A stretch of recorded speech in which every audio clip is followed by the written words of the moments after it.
Dear students, এসো আমরা শিখি চ্যানেলে তোমাদের সবাইকে স্বাগত জানাই। আমি Sanchita Hazra, MSc in physical chemistry. তোমাদের ওয়েস্ট বেঙ্গল বোর্ডের অন্তর্গত বিভিন্ন ক্লাসের অঙ্ক, পরিবেশ, ভৌতবিজ্ঞান, ইংরাজি বিষয়ে পড়ার জন্য আমি সহযোগিতা করে থাকি। তাই যারা যারা চ্যানেলটি এখনো সাবস্ক্রাইব করোনি তারা ভিডিও শুরু করার আগে অবশ্যই চ্যানেলটিকে সাবস্ক্রাইব করে দাও ও পাশে থাকা বেল বাটনে ক্লিক করো, যাতে ভিডিও আপলোড করার সাথে সাথে তোমাদের কাছে নোটিফিকেশন চলে যায়। ভিডিওটাকে কমপ্লিট করার পর অবশ্যই ভিডিওটাতে একটা লাইক করবে ও তোমাদের বন্ধুদের সাথে ভিডিওটা শেয়ার করে দিও, যাতে এই ভিডিওটা দেখে তারাও উপকৃত হতে পারে। তো চলো ভিডিও শুরু করা যাক।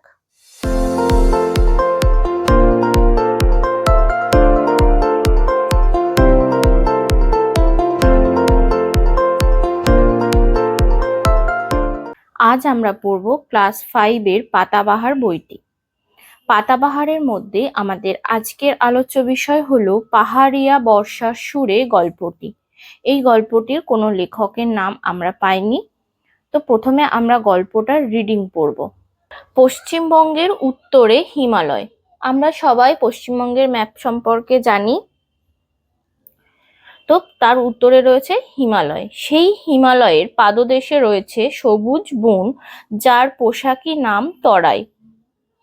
হিমালয়ের পাদদেশে যে বনানী রয়েছে সেটাকে বলা হয় তরাই অঞ্চল। সেই সবুজ বনের আঁচল নেমে এসেছে নিচের সমভূমি পর্যন্ত। বনের গা দিয়ে বয়ে চলেছে পাহাড়ি নদী তিস্তা, তোর্ষা, রঙ্গিত। এই নদী আর জঙ্গলের আঁকেবাঁকে মেচ, রাভা, গারো, লেপচা আর টোটোদের বাস। এইগুলো হলো পাহাড়ের বিভিন্ন উপজাতির নাম। পাহাড়ে থাকা যে সমস্ত উপজাতির মানুষজন বসবাস করে তাদের এক একটা প্রত্যেকটা গোষ্ঠীর আলাদা আলাদা নাম আছে।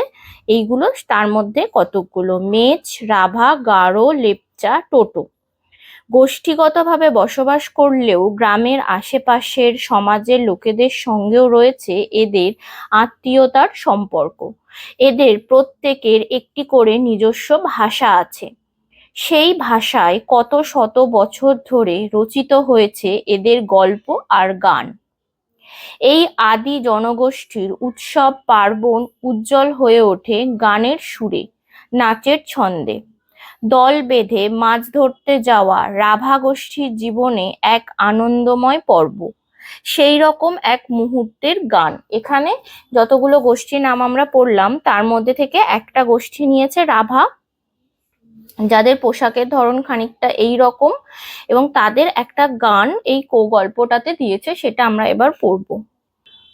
ফই লগই ফই না ঋতুইয়া বৌসৌর পিদান দিনোয়াই চিকা পিদানাই লৌগো না লইয়েয়া হাসাম নৌচা চিকাওয়ায় লৌগো না লইয়া কুরুয়া বা ইয়াতা মাসা লাঙ্গা পুইমুন না শানি লামাই তারে ইবাই মাঞ্চা হাওয়াই মানা ফই লগই না লাইয়া। এই যে গানটা দিয়েছে, রাভা গোষ্ঠীর যে গানটা এখানে লিখেছে তার বাংলাটাও পাশে লিখে দেওয়া আছে। বাংলাটাতে কি মানেটা দাঁড়ায়: চল মাছ ধরি গিয়ে নতুন বছরের নতুন জলে, ছাপিয়ে গিয়েছে নদীর কূল, জল থই থই মাঠঘাট, কুড়ুয়া পাখি উড়ে উড়ে কাঁদছে, বকেরা উড়ছে সার বেঁধে, মাছরাঙা বারবার ছো মেরেও পায়নি মাছ, সে কি খাবে, এদিকে মাছ নেই তো ওইদিকে চল। এটা হলো এই রাভা গোষ্ঠীর যে ছড়াটা বা যে গানটা তারা গায় মাছ ধরতে যাওয়ার সময়, সেই গানটারই বাংলার রূপ। বৃষ্টি আসে কেমন করে তা নিয়ে একটি প্রচলিত গল্প আছে লেপচাঁদের কথার ভাড়ারে। এবার আমরা লেপচাঁদের নিয়ে কিছু পড়বো। সেই গল্পটি এরকম: একবার পৃথিবীতে খুব খরা হলো, মানুষ পশু গাছপালা ধ্বংস হয়ে গেল। পৃথিবীর সব জন্তুরা এক হয়ে ভাবতে লাগলো কিভাবে বৃষ্টি এনে পৃথিবীকে বাঁচানো যায়। ব্যাঙ স্বেচ্ছায় বৃষ্টি আনার কাজে যুক্ত হলো। সে ঠিক করলো ভগবানের কাছে গিয়ে তাকে জিজ্ঞাসা করবে কেন সে তার সৃষ্টিকে এত অবহেলা করছে। একদিন সকালবেলা সে যাত্রা শুরু করলো। ভগবান থাকে অনেক দূরে আর তার প্রাসাদে যাওয়ার রাস্তা অত্যন্ত ক্লান্তিকর। যাওয়ার পথে ব্যাঙের সাক্ষাৎ হলো মৌমাছির সঙ্গে। সে ব্যাঙকে জিজ্ঞেস করলো কোথায় যাবে। ব্যাঙ বলল ভগবানের কাছে। বড় খরা হে। মৌমাছি বলল বেশ চলো, আমিও সঙ্গে চলি।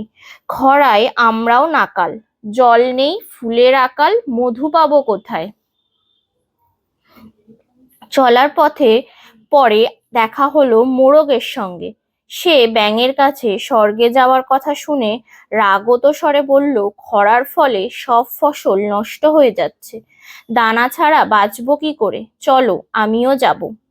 এমন সময় গভীর জঙ্গলের মধ্যে একটি ক্ষুধার্ত বাঘের সঙ্গে দেখা। তারও একই প্রশ্ন, কোথায় যাচ্ছে তারা দল বেঁধে। তাকেও সব বুঝিয়ে বলল। সেই বাঘটিও তখন তাদের সঙ্গে যেতে এক পায়ে রাজি, কারণ জীবজন্তুরা না খেয়ে মারা গেলে সে একা বেঁচে থাকতে পারবে না। অবশেষে দীর্ঘ যাত্রা শেষে তারা ভগবানের প্রাসাদে পৌঁছলো। দেখলো সেখানে সবাই ব্যস্ত নানান ভোজ ও আনন্দ উৎসবে।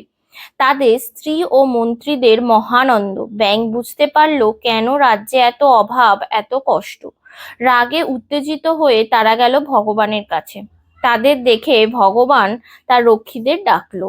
তখন মৌমাছিরা হুল ফোটাতে লাগলো রক্ষীদের মুখে। বাঘ তাদের খেয়ে নেবে বলে ভয় দেখালো।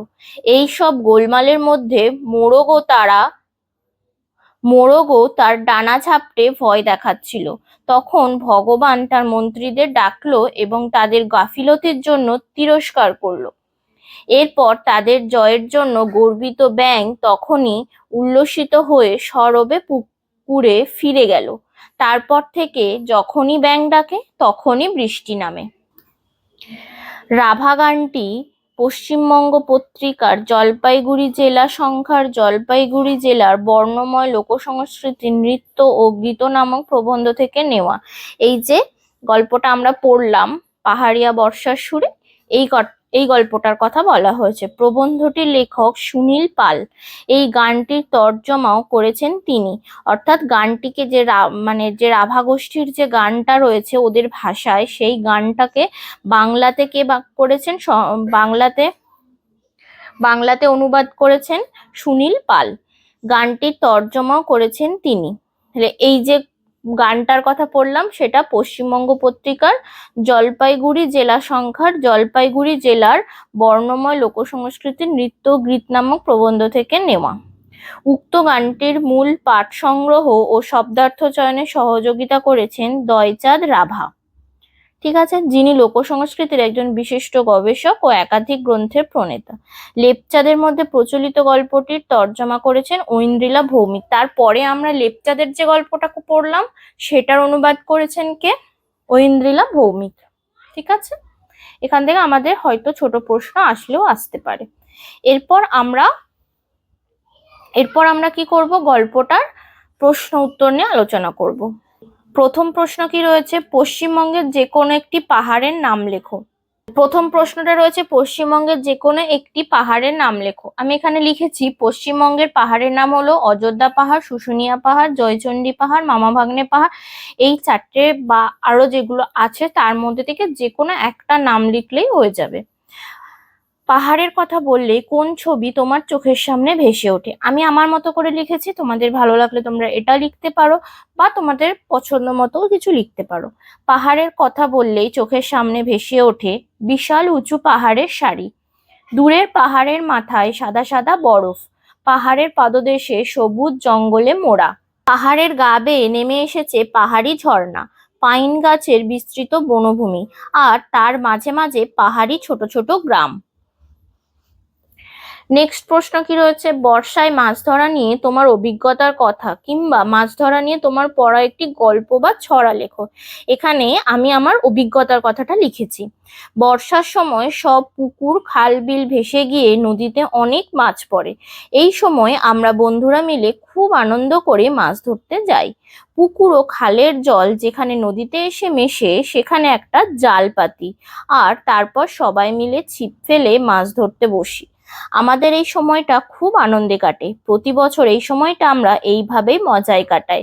যারা গ্রামে থাকে তারা এই আনন্দটা খুব ভালো করে বুঝতে পারবে। নেক্সট প্রশ্ন রয়েছে, বর্ষার প্রকৃতির রূপ কেমন হয়? তোমার পাঠ্য বইতে বর্ষা নিয়ে আর কোন কোন লেখা রয়েছে? তাহলে প্রথমে প্রকৃতির রূপটা লিখি। গ্রীষ্মের দাবদাহ কাটিয়ে বর্ষায় প্রকৃতি তার নিজের রূপ ফিরে পায়। বর্ষার জল পেয়ে চারিদিকের গাছপালা সবুজ হয়ে ওঠে। নদী, নালা, খাল, বিল, পুকুর সব জলে ভরে ওঠে। মাঠ ঘাট জলে পূর্ণ হয়ে যায়। এই সময় চাষিরা খুব আনন্দের সাথে মাঠে চাষ করে। বর্ষার জলে ভিজে মাটি থেকে সোদা সোদা গন্ধ বের হয়। প্রকৃতি এই সময় এক নতুন সাজে সেজে ওঠে। এরপর আমরা পড়বো যে বর্ষা নিয়ে যে লেখাগুলো রয়েছে।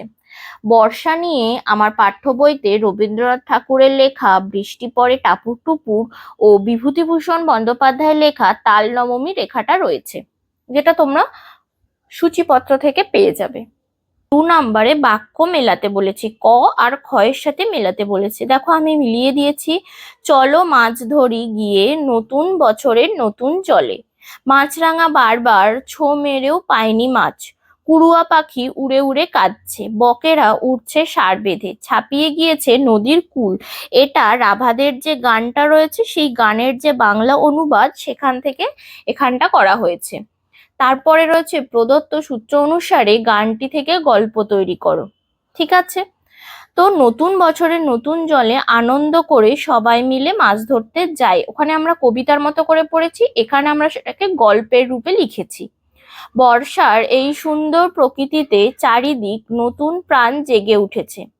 মাঠ ঘাট কত পাখি যেমন মাছরাঙা, বক, কুড়ুয়া দেখা যাচ্ছে। তারা কেউ মাছ ধরছে, কেউ সার বেঁধে উঠছে।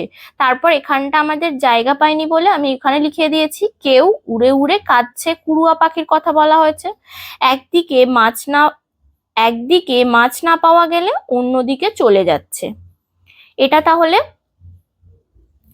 রাভাদের যে গানটা রয়েছে সেই গানটার বাংলা অনুবাদটার এটা হলো একটা গল্প রূপ। ঠিক আছে, ভিডিওটা বেশি বড় করব না, আমাদের আজকের পড়াটা এই অবধি থাক। নেক্সট যে প্রশ্ন উত্তরগুলো রয়েছে সেটা আর একটা ভিডিওতে আমি তোমাদের সাথে শেয়ার করব। তার জন্য অবশ্যই চ্যানেলটিকে সাবস্ক্রাইব করে রাখতে হবে। আর ভিডিওটা ছেড়ে যাওয়ার আগে অবশ্যই ভিডিওটাতে একটা লাইক করবে এবং ভিডিওটা তোমাদের বন্ধুদের সাথে শেয়ার করবে।